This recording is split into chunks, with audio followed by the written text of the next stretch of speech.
Hello dear students, living world and classification of microbes हा chapter आपण आज सुरू करणार आहोत. ऑलरेडी आपल्या चॅनलवरती हा चॅप्टर कंप्लीट आहे. 4 वर्षापूर्वी केलेला होता तो, हो की नाही? त्यामुळं बरेचसे चेंजेस आता ह्या 4 वर्षांमध्ये झालेले आहेत आणि सगळ्यात मोठा चेंज म्हणजे आपल्याकडे आता डिजिटल बोर्ड आहे. सो बऱ्याचशा कन्सेप्ट ज्या क्रिटिकल आहेत, डिफिकल्ट टू इमॅजिन आहेत, अशा कन्सेप्ट मला तुम्हाला तेव्हा दाखवता येत नव्हत्या. मी असं तुम्हाला एक्सप्लेन करून सांगायचे.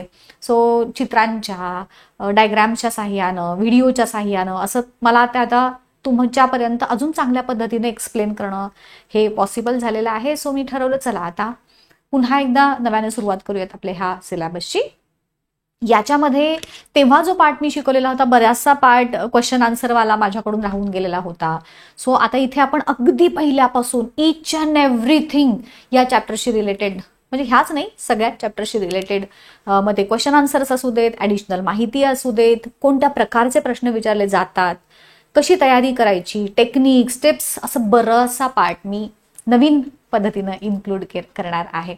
सो आय होप तुम्हाला नक्कीच आवडेल ही जी आपली नवीन सिरीज सुरू होत आहे ती. चॅप्टरच्या सुरुवातीलाच तुम्हाला एक प्रश्न विचारलेला आहे, कॅन यू रिकॉल मध्ये. रिकॉल म्हणजे हे आधी कधीतरी आपण शिकलेलो असतो 6वी 7वी मध्ये वगैरे, आणि ते तुम्हाला आठवतंय का? मग आता हे आठवायचं कशासाठी, तर प्रत्येक कन्सेप्ट ही आपण आधीच्या स्टँडर्ड्समध्ये जे शिकलोय त्याचा एक कंटिन्युएशन असतं. मग हा जो चॅप्टर आहे आपला living world and classification of microbes, या चॅप्टरमध्ये आपण जे शिकणार आहोत ते आधीचं कंटिन्युएशन जेव्हा आपल्या डोक्यात येतं त्याच्याशी रिलेटेड, मग त्या कन्सेप्ट आपल्याला समजायला अजूनही सोप्या जातात. हा त्याच्या मागचा हेतू असतो. सो पहिला प्रश्न काय विचारलाय, what is the hierarchy of for classification of living organisms. प्रत्येक शब्द, त्याचा अर्थ, त्याचं एक्सप्लेनेशन आपण पहिल्यांदा बघूयात. हायरार्की ऑफ क्लासिफिकेशन तुम्हाला काही आठवतंय का? बघा, नाही आठवत असेल तर डोंट वरी, मी आहेच. कोणत्याही सगळ्यात आधी तुम्हाला क्लासिफिकेशन म्हणजे काय सांगते. कोणताही सबस्टन्स, मग तो लिव्हिंग असो किंवा नॉन लिव्हिंग असो, आपण एका सिक्वेन्सनं काय म्हणत, आपण एकदम हायर लेवल ऑफ किंवा हायर लेवल पासून एकदम लोअर लेवल पर्यंत त्याला क्लासिफाय जेव्हा करत जातो, त्यांना त्यांच्यामध्ये असणाऱ्या सिमिलॅरिटीज आणि डिफरन्सेसच्या बेसिसवरती आपण त्यांचे ग्रुप्स बनवतो वेगवेगळे. सो या प्रोसेसला आपण क्लासिफिकेशन असं म्हणतो, की classification is nothing but it is the method to organise different things on the basis of similarities and differences. आहे, मी पुढे देणार आहे ह्याची डेफिनेशन, डोंट वरी. सगळा पार्ट तुम्हाला आता लिहून रेडीमेड नोट्सच्या फॉर्ममध्ये मिळणार आहे. ओके, सो क्लासिफिकेशनची तर डेफिनेशन कळली. हायरार्की कशाला म्हणायचं? हायरार्की म्हणजे आयदर लहानापासून मोठ्यापर्यंत म्हणतो की नाही आपण, म्हणजे लहान मुलं असं नाही. क्लासिफिकेशन करत असतानाच म्हणजे लिव्हिंग ऑर्गॅनिझम्सना स्पेसिफिकली इथं आपण कन्सिडर करूयात. क्लासिफिकेशन हे लिव्हिंग तसंच नॉन लिव्हिंग थिंगचं सुद्धा आपण करू शकतो. इथं आपण फोकस करणार आहोत on the classification of living things, plants, animals, microbes, पक्षी वगैरे वगैरे वगैरे यांचं. मग ते क्लासिफिकेशन करत असताना त्यांना आपण जेव्हा एक ग्रुप आणि सबग्रुप्समध्ये डिवाइड करतो, तर तेव्हा ते ग्रुप्स आणि सबग्रुप्स हे कोणते कोणते असतात त्याला आपण हायरार्की असं म्हणतो. हायरार्की म्हणजे एक स्थूलापासून सूक्ष्मापर्यंत किंवा एक कॉमन जनरलाइज्ड टर्म पासून एक स्पेसिफिक टर्म पर्यंत त्यांना अरेंज करत येणं. एक एक्झाम्पल सांगते बघा. समजा तुम्हाला विचारलं की, मलाच विचारलं, मी माझं एक्झाम्पल, तुम्ही कुठं राहता, हा, तर किंवा तुमचा ऍड्रेस सांगायचा असेल किंवा तुम्ही कुठं राहता हे सांगायचं असेल, आपण काय सांगतो की ह्या गावात, मग ह्या गावच्या ह्या एरियामध्ये वगैरे. तर तसं न सांगता एकदम हायेस्ट लेव्हल पासून जर सुरुवात करायची झाली तर मग मी म्हणेन की मी या विश्वामध्ये राहते. विश्वामध्ये जे आपलं काय म्हणत आपण पृथ्वी आहे, त्या पृथ्वीवरती मी राहते. पृथ्वीवरच्या एशिया खंडामध्ये मी राहते. आशियामधल्या इंडियामध्ये मी राहते. इंडियामध्ये महाराष्ट्रात मी राहते. महाराष्ट्रातल्या सातारा डिस्ट्रिक्टमध्ये मी राहते. असं, हो की नाही? सो हे एकदम सगळ्यात स्मॉलेस्ट लेव्हलपर्यंत आपण जेव्हा क्लासिफाय करत येतो तर त्याला आपण हायरार्की असं म्हणतो. सगळ्यात या हायरार्कीमध्ये सगळ्यात छोटा, सगळ्यात बेसिक जो लेवल असते ती असते जीनस, आणि सगळ्यात एकदम लास्टची असते ती स्पेसीज. हे मी हळूहळू 1 by 1 एक्झाम्पल देत एक्सप्लेन करणार आहे. Do not worry. So hierarchy for classification याच्यामध्ये पहिल्यांदा मी त्याची डेफिनेशन इथं दिलेली आहे. कशाला म्हणायचं हायरार्की? तर it is formed in the classification that starts with kingdom and further groups and subgroups are formed depending upon the basis of similarities and differences. ठीक आहे, तर ह्याला म्हणायचं हायरार्की ऑफ क्लासिफिकेशन. किंगडम पासून मेनली सुरुवात होते. बरेचदा त्याच्याही आधी डोमेन पासून देखील सुरुवात केली जाते. कोणत्याही लिव्हिंग ऑर्गॅनिझमला क्लासिफाय करण्याची सुरुवात किंगडम आणि त्याच्याही आधीपासून डोमेन कन्सिडर केला जातो. मी एक्झाम्पल देते तुम्हाला, म्हणजे तुम्हाला अजून चांगल्या पद्धतीनं समजेल. सगळ्यात आधी किंगडम, मग ग्रुप, सब ग्रुप्स, असं त्यांच्यामध्ये असणाऱ्या सिमिलॅरिटीज आणि डिफरन्सेस. मग ज्यांच्यामध्ये सिमिलर स्ट्रक्चर्स आहेत ते एका ग्रुपमध्ये, ज्यांच्यामध्ये वेगवेगळे स्ट्रक्चर्स किंवा फीचर्स, ज्यांच्या कॅरेक्टरिस्टिक्स वेगळ्या वेगळ्या आहेत, त्यांना 2 वेगवेगळ्या ग्रुप्समध्ये. इनिशियली सायंटिस्टनी जे अरेंजमेंटचे क्लासिफिकेशनचे जे प्रयत्न केले होते तेव्हा त्यांनी काय केलं होतं की सगळ्या जमिनीवर राहणाऱ्यांना एका ग्रुपमध्ये, पाण्यात राहणाऱ्या सगळ्या ऑर्गॅनिझम्सना एका ग्रुपमध्ये, अशा पद्धतीचे क्लासिफिकेशनचे बरेचसे प्रयत्न केले गेले. आणि आता आपण जे सिस्टम ऑफ क्लासिफिकेशन वापरतो आहोत ती आहे 5 किंगडम सिस्टम. सांगेनच मी तुम्हाला पुढे. आता इथे बघा किंगडम, मग सगळ्यात मोठी लेवल ऑफ क्लासिफिकेशन किंगडम, मग त्याच्यानंतर फायलम. मोस्टली ॲनिमल्समध्ये फायलम आणि प्लांट्समध्ये डिव्हिजन असं देखील वापरलं जातं. क्लास, ऑर्डर, फॅमिली, जीनस आणि स्पेसीज. स्पेसीज हा सगळ्यात स्मॉलेस्ट लेव्हल ऑफ क्लासिफिकेशन असं कन्सिडर केलं जातं. आता बघा एक्झाम्पल्स मी देते. इथे एक माझ्याकडे टेबल आहे. या टेबलमध्ये स्पॅरो, उंदीर आहे, चिंपांझी आहे आणि ह्युमन आहे. ह्यांचं क्लासिफिकेशन आपण कशा कशा पद्धतीनं करू शकतो. जसं मी तुम्हाला म्हटलं सगळ्यात किंगडमच्याही आधीचं जे लेव्हल असते त्याला डोमेन म्हणतात. तुम्हाला आठवतंय आपण यावर्षी पण शिकायचं आहे नो डाऊट. प्रोकॅरियोट्स आणि युकॅरियोट्स असा एक प्रकार आपण शिकलेलो होतो, आत्ताही शिकणार आहोत. सो प्रोकॅरियोट म्हणजे एकदम आत्ता तात्पुरतं मी सांगते, पुढे आपण जेव्हा डिटेल बघू तेव्हा मी सांगेनच. प्रोकॅरियोट्स म्हणजे एकदम सिम्पल सेल स्ट्रक्चर ज्यांच्यामध्ये असतं त्यांना आपण प्रोकॅरियोट्स म्हणतो. आणि ज्यांच्यामध्ये कॉम्प्लेक्स सेल स्ट्रक्चर असतं म्हणजे वेगवेगळे सेल ऑर्गॅनल्स प्रेझेंट असतात, सेलचं स्ट्रक्चर कॉम्प्लेक्स असतं, त्याला आपण म्हटलं युकॅरियोट्स. सो हे सगळेच युकॅरिया या डोमेन अंडर येतात. प्रोकॅरियोटमध्ये फक्त आपला जो किंगडम मोनेरा आहे तोच येतो, बाकी सगळे किंगडम हे युकॅरियोट्स अंडर येतात. सो हे सगळे युकॅरिया ह्या डोमेनमध्ये इन्क्लूड झाले. आता ॲनिमल असेल तर किंगडम ॲनिमालियामध्ये. सो हे सगळेच ॲनिमल्स आहेत, ह्यांचा किंगडम झाला ॲनिमालिया. ठीक आहे. त्याच्यानंतर म्हणजे इव्हन तुमचे बर्ड्स वगैरे जे आहेत ते सुद्धा ॲनिमालिया किंगडम अंडरच येतात बरं काय. म्हणजे प्लांटी, हे सगळे प्लांट येतात. 5 किंगडम कोणते आपले? किंगडम मोनेरा ज्याच्यामध्ये सगळे बॅक्टेरिया येतात, प्रोटिस्टा ज्याच्यामध्ये अमिबा, पॅरामिशियम येतात, त्यानंतर फंगस बुरशी आली त्याच्यामध्ये, प्लांट्स सगळे आणि ॲनिमालिया. मग ॲनिमल्स सगळे ॲनिमालियामध्ये येतात. सो पक्षी सुद्धा ॲनिमालिया ह्याच किंगडमचा पार्ट येतात. त्यानंतर आला फायलम, कॉर्डेटा. हे सगळे कॉर्डेट्स आहेत. कॉर्डेट म्हणजे कुणाला म्हणायचं की ज्यांना व्हर्टेब्रल कॉलम ज्यांच्यामध्ये असतो, पाठीचा मणका ज्यांच्यामध्ये असतो त्याला ते कॉर्डेट्स म्हणतात त्यांना. त्यानंतर क्लास आहे एव्ज. एव्ज म्हणजे पक्षी. हा स्पॅरो आहे तो पक्षी आहे ना, सो तो त्याचा क्लास झाला एव्ज. आणि हे सगळे झाले मॅमल्स, सस्तन प्राणी जे पिलांना जन्म देतात आणि त्यांना मॅमरी ग्लँड्स असतात, त्यांना आपण सस्तन प्राणी म्हणतो. सो त्यांना मॅमल्स. सो सगळ्यांचा क्लास हा मॅमल झाला. ऑर्डर, आता ह्याची काय आहे? पॅसिरिडिफॉर्म्स ही त्याची ऑर्डर झाली. रोडेटिया हा उंदराची ऑर्डर झाली. प्रायमेट हे चिंपांझी आणि ह्युमन ह्या दोघांची ऑर्डर झाली. प्रायमेट्स म्हणजे कोण म्हणतात सांगते तुम्हाला.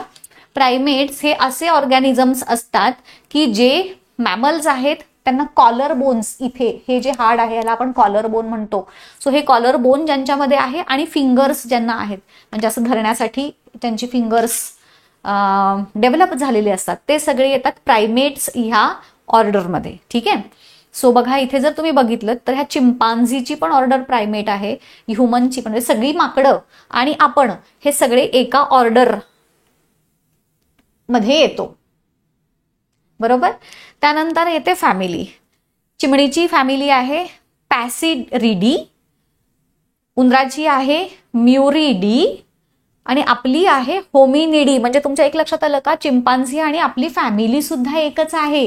वी ऑल आर मंकीज, सगळे माकडं आणि आपण हे होमिनिडी या फॅमिलीचे मेंबर आहोत. आता होमिनिडी या फॅमिली अंडर कोण कोण येतात बघा. होमिनिडी म्हणजे ज्यांचे फ्लॅट फेसेस आहेत, असे आपल्यासारखे चपटे, चपटे म्हणजे आपल्यासारखे ज्यांच्यामध्ये फेसेस आहेत, 3 डायमेन्शनल व्हिजन आहे, असे असे असे असे सगळीकडे बघू शकतो, 3 डायमेन्शनल व्हिजन, आणि हे सगळे येतात होमिनिडी ह्या फॅमिलीमध्ये. सो आपण आणि सगळी माकडं ही होमिनिडी फॅमिलीचा पार्ट आहोत. त्यानंतर फक्त फरक कशात आहे बघा, आपल्या जीनस आणि स्पेसीज मध्ये.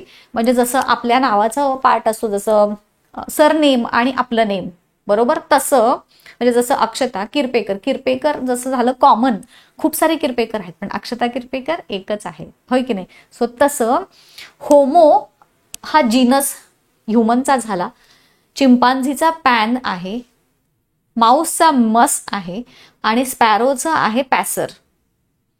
सो पॅसर हा जीनस असणारे, मस हा जीनस असणारे, पॅन, होमो हा जीनस असणारे सुद्धा बरेचसे काय म्हणतात आपण ॲनिमल्स एक्झिस्ट करतात. जसं तुम्ही ह्युमनचं क्लासिफिकेशन शिकाल तर होमोसेपियन, होमो इरेक्टस वगैरे हे सगळे ह्युमनचेच प्रकार आहेत, पण त्या प्रत्येकाचा जीनस सेम आहे आणि स्पीशीज मात्र डिफरंट आहेत. आता तुम्ही बघा, होमोसॅपियन म्हटला की ह्युमन झाला, मग पॅन ट्रॉग्लोडाइट्स म्हटलं की चिंपांझी झाला, मस्क्युलस म्हटलं की माऊस झाला आणि पॅसर डोमेस्टिकस म्हटलं की चिमणी झाली. सो जसं मी आता जसं मगाशी तुम्हाला एक्झाम्पल दिलं ना की सातारा डिस्ट्रिक्टमध्ये मी राहते, मग सातारा डिस्ट्रिक्टमधल्या ह्या भागात राहते, मग ह्या भागामधल्या या घरात मी राहते, मग ह्या घरात सुद्धा खूप सारे किरपेकर आहेत, मग त्यातली नक्की कोणती किरपेकर. सो किरपेकर हे इट्स लाईक अवर जीनस आणि स्पेसीज मात्र हे स्पेसिफिकली इंडिकेट करतं की इट इज अक्षता, जसं तुमच्या बाबतीत पण तुम्ही सांगू शकाल. सो सगळ्यात कॉमन कॅरेक्टरिस्टिक्स कोणाचे, युकॅरियोट किंवा किंगडम पासून आपण जर कन्सिडर केलं तर ॲनिमल, सगळे ॲनिमल्स एका किंगडम अंडर, दॅट इज ॲनिमालिया. जसं जसं तुम्ही यू आर मुव्हिंग डाऊन त्यांच्यामध्ये स्पेसिफिक कॅरेक्टर असलेले फक्त दिसून येतील तुम्हाला. जसं मी तुम्हाला मगाशी सांगितलं, ज्यांच्यामध्ये मॅमरी ग्लँड्स आहेत ते फक्त मॅमेलियामध्ये आले, त्यात पण जे उभे राहतात ते प्रायमेट्स झाले. होमिनिडी तुम्हाला सांगितलं फ्लॅट फेसेस वगैरे ज्यांच्यामध्ये आहेत. सो जसं जसं तुम्ही खाली खाली खाली जात जाता ह्या क्लासिफिकेशनमध्ये, तसं तसं more and more specific characters of living organisms are seen. बरोबर की नाही. सो हे झालं क्लासिफिकेशन. हे आपण ॲनिमल्स बघितलं, असंच तुम्ही क्लासिफिकेशन प्लांट्स बाबत देखील सांगू शकता, मी तुम्हाला सांगेन पुढे. तर हे इथं मी एक ह्युमनचं क्लासिफिकेशन स्पेसिफिकली दाखवलंय. युकॅरिया हा त्यांचा डोमेन आहे. युकॅरिया डोमेनमध्ये कोण कोण येतात तर ऑर्गॅनिझम्स ज्यांच्यामध्ये युकॅरियोटिक सेल्स आहेत ते. ॲनिमालिया त्यांचा किंगडम झाला. कॉर्डेटा मी जसं म्हटलं बॅकबोन म्हणजे पाठीचा मणका ज्यांना आहे ते कॉर्डेट्स. मॅमलिया म्हणजे ज्यांना मॅमरी ग्लँड्स आहेत ते मॅमल्स. ऑर्डर प्रायमेट कोणाला, ज्यांना कॉलर बोन आहेत आणि ज्यांची ग्रास्पिंग फिंगर्स आहेत. फॅमिली होमिनिडी म्हणजे फ्लॅट फेसेस, 3 डायमेन्शनल व्हिजन, हे सगळे होमिनिडीमध्ये आले. जीनस होमो कोणाचा, अपराईट पोश्चर, उभे राहतात असे सरळ, आणि ज्यांचे लार्ज ब्रेन आहेत. आणि स्पेसीज ही होमोसेपियन झाली, सेपियन तर मेंबर ऑफ जीनस होमो की ज्यांच्यामध्ये हाय फोरहेड आहे, स्कल बोन्स वगैरे. सो हे झालं classification from higher to lower level. एक लक्षात घ्या, हायर लेवल ऑफ क्लासिफिकेशन मध्ये more generalised characters are seen, whereas तुम्ही जसं जसं खालच्या लेवलपर्यंत येत जाताय more specific and specific characters तुम्हाला बघायला मिळणार. हे झालं अबाउट क्लासिफिकेशन. नंतरचा प्रश्न आहे, who invented binomial nomenclature system. Nomenclature म्हणजे नाव थोडक्यात. बाय म्हणजे दोन, नॉमियल म्हणजे नाव. म्हणजे कोणत्याही, बघा मी काय सांगते, मी एक स्टेटमेंट वापरते, नीट लक्ष देऊ नये का. कोणताही लिव्हिंग ऑर्गॅनिझम असू देत, लिव्हिंग ऑर्गॅनिझम कोणताही, प्लांट असो, ॲनिमल असो, मायक्रो ऑर्गॅनिझम असो, कोणताही, त्याचं सायंटिफिक नेम हे इट कन्सिस्ट ऑफ 2 नेम्स किंवा 2 पार्ट्स. कोणत्याही सजीवाचं सायंटिफिक नाव जे म्हणतो आपण, शास्त्रीय नाव, हे 2 नावांनी मिळून बनलेलं असतं. आपलं नाव लिहिताना कसं आपण आपलं नाव, मिडल नेम आणि सरनेम असं लिहितो की नाही, तसं कोणत्याही लिव्हिंग ऑर्गॅनिझमचं शास्त्रीय नाव म्हणते मी, सायंटिफिक नेम, कॉमन नेम नाही. सायंटिफिक लँग्वेजमध्ये त्याची प्रत्येकाची नावं वेगवेगळी असतात. तर त्या सायंटिफिक नेममध्ये 2 नावांचा समावेश असतो. त्यापैकी पहिलं नाव हे असतं जीनस आणि दुसरं नाव असतं स्पीशीज. तर ही जी मेथड आहे सायंटिफिक नावामध्ये 2 नावं इन्क्लूड करण्याची पद्धत, ही कोणी डेव्हलप केली, तर कार्ल लिनियस नावाच्या सायंटिस्टनी डेव्हलप केली. ठीक आहे. ही बायनॉमियल नॉमेनक्लेचर मी तुम्हाला सांगणार आहे आता, don't worry. Which levels of hierarchy are considered while writing the name in the binomial nomenclature. आता तुम्हाला मी जे लेवल्स ऑफ हायरार्की दाखवली, क्लासिफिकेशन आपण जे आता लिहिलं, त्या क्लासिफिकेशनच्या सिस्टममध्ये जीनस आणि स्पेसीज ह्या 2च लेव्हल्स आपण कन्सिडर करतो कोणत्याही सजीवाचं शास्त्रीय नाव लिहिण्यासाठी. म्हणजे जसं ह्युमनचं नाव आपल्याला जर लिहायचं असेल तर आपलं नाव होईल होमोसेपियन, बरोबर. बघा मी काय सांगते, तुम्हाला लायन माहिती आहे, ठीक आहे. बघा मी कोणते कोणते लिव्हिंग ऑर्गॅनिझम सांगते. लायन, टायगर, लेपर्ड, हे ऑर्गॅनिझम्स बघायला गेलं तर सगळे वेगवेगळे आहेत, होय की नाही. लायन म्हटलं की तुमच्या डोळ्यासमोर हे ॲनिमल्स आता आले असतील. या सगळ्यांचा जीनस हा सेम आहे, दॅट इज पॅन्थेरा. याचा पण पॅन्थेरा, याचा पण पॅन्थेरा जीनस आहे. म्हणजे थोडक्यात ह्या सगळे एकाच फॅमिलीचे मेंबर आहेत. ऑब्व्हियसली जीनस पण सेम आहे, म्हणजे विचार करा, हे सगळे लिव्हिंग ऑर्गॅनिझम्स हे सगळे सेम फॅमिलीला बिलॉंग करतात. ठीक आहे. फेलिडी फॅमिली आहे त्यांची, म्हणजे इवन मांजरं सुद्धा ह्यांच्याच फॅमिलीचा पार्ट आहे. म्हणून नाही का वाघाची मावशी म्हणतात मांजराला, ते सगळे एकाच फॅमिलीचा पार्ट आहेत. पण यांचे स्पेसीज मात्र वेगवेगळ्या स्पेसीजचे नेम्स आहेत. लायन जेव्हा मी म्हणेन त्याच्या स्पेसीज झाली लिओ, टायगरच्या स्पेसीज आहे टायग्रिस, आणि लेपर्डची स्पेसीज झाली पार्डस. लिहून ठेवा, हे सायंटिफिक नेम्स आहेत. कोणत्याही लिव्हिंग ऑर्गॅनिझमचं सायंटिफिक नेम लिहिताना आपण जीनस आणि स्पेसीज ह्या 2 लेव्हल्स कन्सिडर करतो. आता हे झालं त्याचं सायंटिफिक नेम. सायंटिफिक नेम लिहिण्याची पण एक पद्धत असते.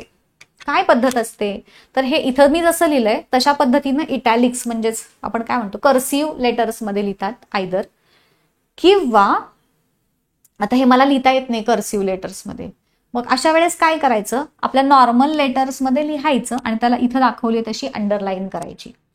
कर्सिव्हमध्ये लिहिलं, तुम्ही कधी ऑब्झर्व करा, मुद्दामून वाचा, तुम्ही कुठंही बघितलं, कुठल्याही पुस्तकात बघा, कुठेही बघा, जिथं कुठं सायंटिफिक नेम असतं तर तिथे ती नेम हे कर्सिव्हमध्ये लिहिलेले असतात, म्हणजेच इटॅलिक्स म्हणूयात आपण, किंवा रनिंग लिपी ज्याला म्हणतात, अशी बरीचशी काही काही नावं आहेत. सो आयदर कर्सिव्हमध्ये लिहायचं, किंवा ज्यांना कर्सिव्ह येत नाही त्यांना काय करायचं, साध्या लिपीमध्ये लिहायचं आणि त्याला अशी अंडरलाईन दाखवायची. ही पद्धत आहे कोणत्याही सजीवाचं सायंटिफिक नेम लिहिण्याची. समजलं. हे तर ॲनिमल्स झालं. प्लांट्समध्ये आपण समजा बघितलं, मँगो, मँजीफेरा इंडिका, हे आंब्याचं सायंटिफिक नेम झालं. कडुलिंबाचं अझार्डिरास्टा इंडिका, गुलाबाचं रोजा सायनेसिस, रोझा गॅलिका, असं काही काही बरीचशी नावं आहेत ह्या प्लांट्सची ॲज वेल ॲज ॲनिमल्सची देखील, ही सगळी सायंटिफिक नेम्स झाली. आता ह्याच्यामध्ये जे सगळ्यात शेवटचं येतं गाईज ते येतं, जसं इथं काऊचं दिलंय बॉस टॉरस, मँगोचं मँजिफेरा इंडिका असे. सो बायनॉमियल नॉमेनक्लेचरमध्ये जीनस आणि स्पेसीज हे दोन येतात. मग स्पेसीज कुणाला म्हणतात? 8वीत आहे, 9वीत आहे, 10वीत पण येणार आहे. स्पेशीज हा असा लिव्हिंग ऑर्गॅनिझमचा ग्रुप आहे बघा. हा species are the group of living organisms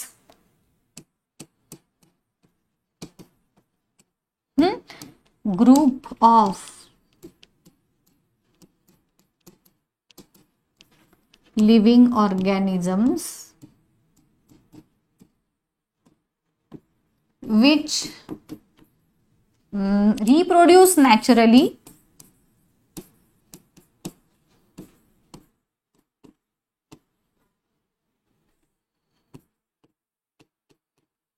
and give birth, हे लिहून ठेवा हा, give birth to fertile individuals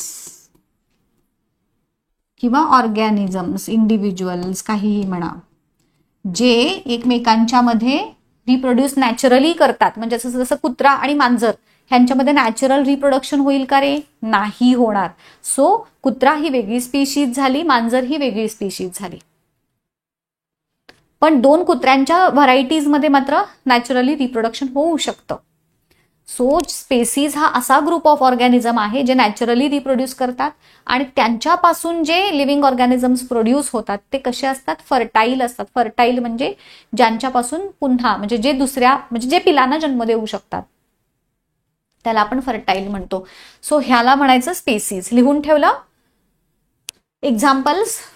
मग डॉग, कॅट, रॅट कोणतंही म्हणा, मँगो आणि जास्वंद ह्यांच्यामध्ये, किंवा दोन फुलं म्हणली समजा गुलाब आणि जास्वंद ह्यांच्यामध्ये कधी नॅचरली पॉलिनेशन होईल का? नाही होणार. गुलाबाच्याच फुलावरती पॉलिनेशन होईल, जास्वंदीच्याच फुलावरती पॉलिनेशन होईल. सो जास्वंद ही एक स्पेशीज झाली, गुलाब ही एक स्पेशीज झाली. समजलं इथंपर्यंत सगळ्यांना? त्यानंतर येतो biodiversity and need of classification. ह्याच्यामध्ये तुम्हाला प्रश्न विचारले जाऊ शकतात. जसं तुम्हाला इथं दिलंय, there are about 87 million species of living organisms. जेव्हा जसं आपली जनगणना केली जाते तसं प्लांट अँड ॲनिमलच्या स्पेसीजचं जेव्हा आपण मोजणी केली, 87 मिलियन म्हणजे किती कोटी रे? 8 crores वगैरे असं काही ते 8.7 कोटी इतक्या प्लांट्स, ॲनिमल्स, लिव्हिंग ऑर्गॅनिझम्स यांच्या स्पेसीज अर्थवरती अस्तित्वात आहेत. मग पाण्यात पण असतील आणि जमिनीवर मायक्रोब्स असतील वगैरे वगैरे सगळेच आले त्याच्यात. आता तुम्ही विचार करा, मला ह्या सगळ्यांचा स्टडी करायचा आहे, एवढ्या सगळ्या 8.7 कोटी लिव्हिंग ऑर्गॅनिझमचा स्टडी करायचा आहे. वर्गामध्ये 50-60 मुलं असतील तरी प्रत्येक शिक्षकाला सगळ्या मुलांच्या बद्दल इन्फॉर्मेशन डोक्यात राहायला वर्ष संपत येत आहे की नाही? बरोबर की नाही? सो जेव्हा कमी नंबर ऑफ लिव्हिंग ऑर्गॅनिझम्स आपल्याला स्टडी करायचा आहे, लेस नंबर, तर तेव्हा कम्पॅरेटिव्हली इझी आहे की त्यांचे कॅरेक्टर्स वगैरे लक्षात ठेवणं. बट 8 कोटी सजीवांचा आपल्याला अभ्यास करायचा आहे. तुम्ही विचार करा प्रॅक्टिकली कसं पॉसिबल होईल ह्यांच्या सगळ्यांच्या कॅरेक्टरिस्टिक्स लक्षात ठेवणं, होय की नाही? मग त्यासाठी काय करावं लागलं? सायंटिस्टना त्यांच्यामध्ये असणार, त्या लिव्हिंग ऑर्गॅनिझम्समध्ये असणाऱ्या वेगवेगळ्या कॅरेक्टरिस्टिक्सचा स्टडी करून मग त्यांचे ग्रुप्स बनवावे लागले. ज्यांचे सेम कॅरेक्टरिस्टिक्स आहेत त्यांना एका ग्रुपमध्ये, जसं समजा तुमच्या वर्गात 40 मुलं आहेत आणि मी सांगितलं की आपल्या ह्या 40 मुलांना ग्रुप, वेगवेगळे क्रायटेरिया वापरा आणि त्यांचे ग्रुप बनवा. तर आपण काय करू शकतो? बॉईज आणि गर्ल्स असा एक ग्रुप करू शकतो. म्हणजे पूर्ण वर्गातल्या मुलींचा, मुलं वेगळी आणि मुली वेगळ्या असा आपण एक ग्रुप बनवला.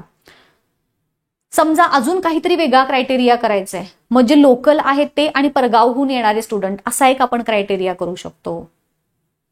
बरोबर की नाही? सो वेगवेगळे क्रायटेरियाच्या आधारे आपण त्यांचे वेगवेगळे ग्रुप्स बनवले आणि मग it is easier for us to remember the characteristics. आणि म्हणूनच हे क्लासिफिकेशन केलं जातं लिव्हिंग ऑर्गॅनिझमचं. कशासाठी? तर एवढ्या सगळ्या लिव्हिंग ऑर्गॅनिझमचे कॅरेक्टरिस्टिक्स, त्यांच्यामध्ये वैशिष्ट्ये काय आहेत, हे असंच लक्षात ठेवणं हे पॉसिबल नाही आहे. आणि ते इझिली करता यावं यासाठी आपण त्यांचे वेगवेगळे ग्रुप्स बनवले आणि मग आपण त्यांचे क्लासिफिकेशन करू शकतो. म्हणजे जसं आता बघा, मी जसं मगाशी तुम्हाला म्हटलं ना की ज्यांच्यामध्ये मॅमरी ग्लँड्स आहेत ते सगळे मॅमल्स ह्या ग्रुपमध्ये आपण इन्क्लूड केले.